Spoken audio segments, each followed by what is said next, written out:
Hey, fantasy footballers! Finally back with another video just in time for week 8, which is about halfway through our season. I'm try to keep this one short and sweet. Just want to knock out a couple announcements and stuff like that, which I'll take for the end. For now, we'll do awards and stats, stuff like that. So, first thing I wanted to point out this week was point leaders in the whole league.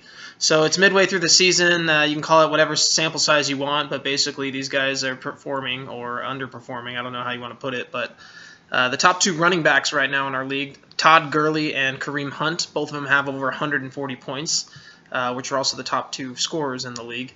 The top two quarterbacks, for that matter, midway through the season are Carson Wentz and Alex Smith. Hopefully you put money on that at the beginning of the year because there's no way anyone predicted that. But congrats to them because they both have over 130 points each as well. As far as points leaders, Jarrett Truitt, Ice Cold Brewskis, he's still in first place with points. He's been leading the league in points, but can't seem to get wins. He's rattled out a couple in a row, so he's doing okay. But he's got 815 points this season. Nobody else in the league even is at 800 yet, so congrats to him. Speaking of those points leaders, he has Wentz and Hunt on his team, so they've been killing it. Tony's in second place with about 784 points. And then we have four guys that have either 752 or 751. So that's pretty insane after 7 games to have the league that close.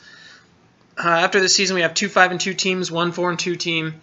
Let's see, about 5, it looks like. No, 4 4-3 teams. 5 3-4 teams, 1 2-5 team, and 1 5-1 team. So anyways, remember this year 8 teams get into the playoffs, so it's still pretty close. A lot of people can get in, and in fact everybody can still get in depending on how the rest of your season goes. So make sure you keep updating your stuff and get your lineups in, all that good stuff. Third thing I want to point out this season was the injuries. Lost a ton of good players: Rodgers, Johnson, Cook, Palmer, Odell Beckham, Bradford, Watt, Hightower. We got all kinds of dudes falling apart this season. So if you had any of those guys top you draft, I'm sorry about that, but they're not coming back, so hopefully you can string some more wins together without them. I'll do the bad announcements real quick. First one is money. October 31st is the deadline. Don't forget, that's on next Tuesday.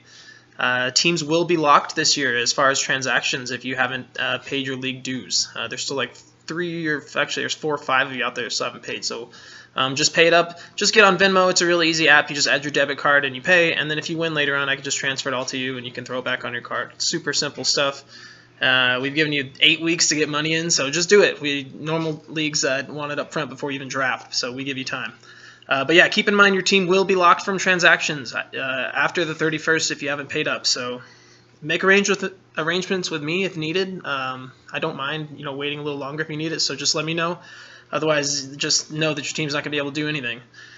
Speaking of deadlines, the November 2nd is the trade deadline. So that's a week from today, which is next Thursday. So get your trades in before the start of next week's games. Otherwise, you're stuck with your squad for the rest of the year. So make sure to get your trades in. What else we got? Let's see. Oh, playoffs also as well. Playoffs, don't forget 8 teams get in this season. They do start week 13, and we're in week 8. So keep in mind you only got a few weeks left to make your moves, but the entire league is close, so literally everyone still has a chance to get in. So keep that in mind also. Just going to do a couple of quick league awards this week. Instead of typing them out, I'll just, since we're up here, we'll give out little awards. So first one I want to give out an award to is Aaron Evans. I think he's got Julio Jones, but he's getting the A for Effort award this year. Believe it or not, Julio Jones was leading all players in fantasy last season, and he's just scored his first touchdown this year, last week. So he's getting the A for Effort. It's kind of nuts. This year is crazy. Everybody drafted that guy high in all their leagues, and he's just not producing. So A for Effort award for him. Second one I'm going to give to Tony, and that's for Ezekiel Elliott's performance this week. I'm going to give him the Monster award. That one's just because Ezekiel Elliott's been a beast, man. He had 42 points this week, 147 rushing yards, 2 touchdowns. He had some catches in there as well. I guess the only thing holding this guy back is if he ever gets, if he ever has to serve a suspension, but court takes forever. So who knows? He might have him the whole season, and if he does, watch out because that's a pretty strong team. The last award I wanted to give out today is a pretty special one. This one's going to be for Aaron Evans, and this is for his team. His entire team's getting the award this week, and it's called the Get Wrecked Award. This one is sponsored by Trevor Simeon, but essentially, man, your team's lost 5 in a row, no star power, and last week you're kind of hit rock bottom when you lost to our 0-5 team in the league. So here's the video to close this out. Good luck next week, guys, but this is the Get Wrecked Award sponsored by Trevor Simeon.